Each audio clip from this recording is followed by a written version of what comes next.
ॐ नमो भगवते वासुदेवाय।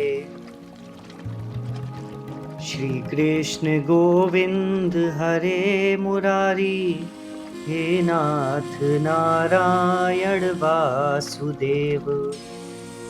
छठा अध्याय, भगवान के विराट रूपों से जीवों को उत्पत्ति का वर्णन। श्री सुखदेव जी बोले, हे राजा परीक्षित, जब देवताओं ने उन नारायण भगवान से ऐसा कहा, तब उन अलग अलग स्थित महतत्व आदिकों की वैसी गति देखकर ईश्वर ने अपनी काल संज्ञक शक्ति से उन 23 गुणों को एक कर दिया, फिर स्वयं भी उसमें प्रविष्ट हो गए। तब उन 23 संज्ञक तत्व गुणों ने अपनी मात्राओं से एक विराट पुरुष को उत्पन्न किया, कि जिसने शुभित होकर संसार की रचना की। परंतु विराट रूप होने पर वह तत्व हजारों वर्ष तक जल में पड़ा रहा। फिर ज्ञान शक्ति, कर्म शक्ति और आत्मा शक्ति वाले उस कर्म रूपी विराट ने अपनी चैतन्य शक्ति से एक और प्राण रूप किया। शक्ति से 10 और आध्यात्मिक भेद से अपने 3 विभाग किए, आत्मा, परमात्मा, विराट। इसमें भगवान का पहला अवतार हुआ, कि जिससे सब प्राणियों का समुदाय प्रकट हुआ।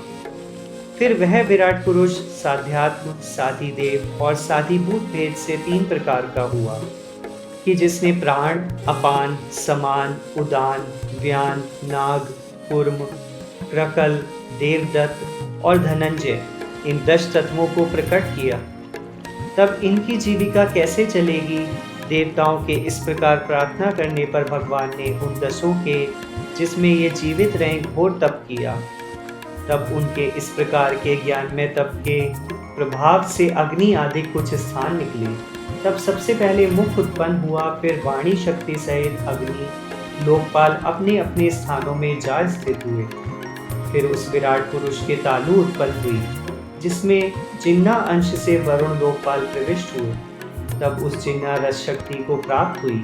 फिर उस विराट भगवान की नासिका निकली, और उसके प्राण के अंश से अश्विनी कुमार देवता प्रकट हुए, कि जिसने गंध सिद्ध हुआ।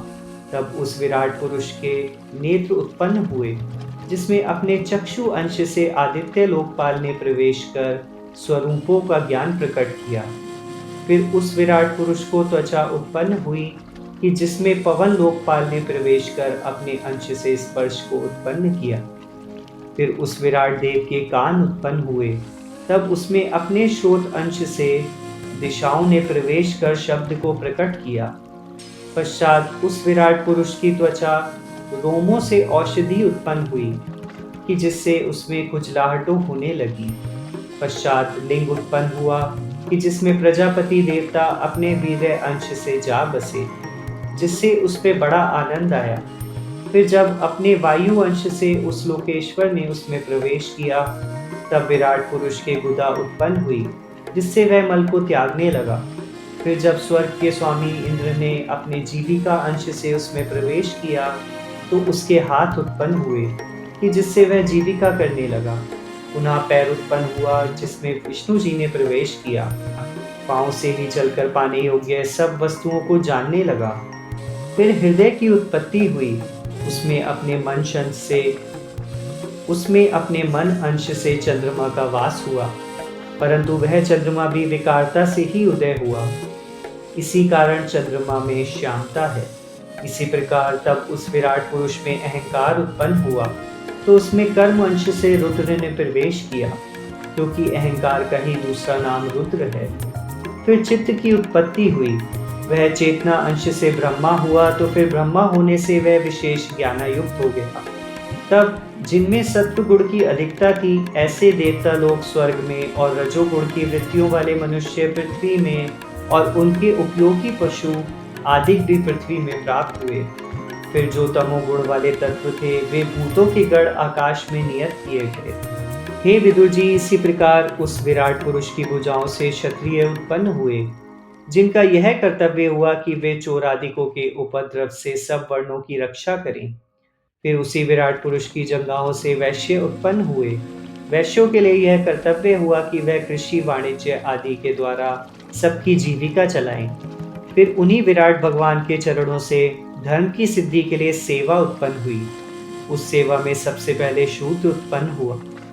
इसका कर्म सेवा था।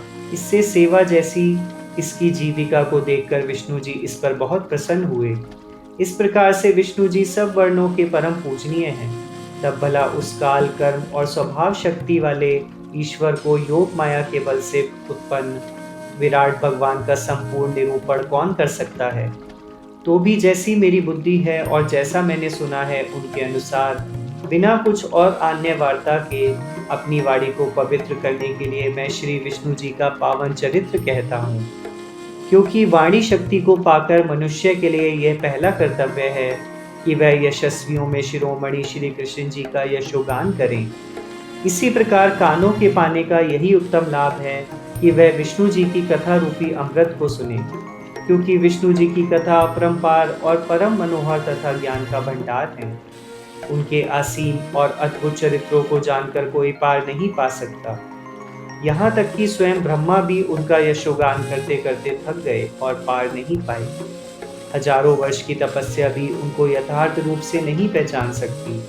वे भगवान बड़े ही मायावी और सब प्राणियों को मोहित करने वाले तथा परम योगेश्वर हैं।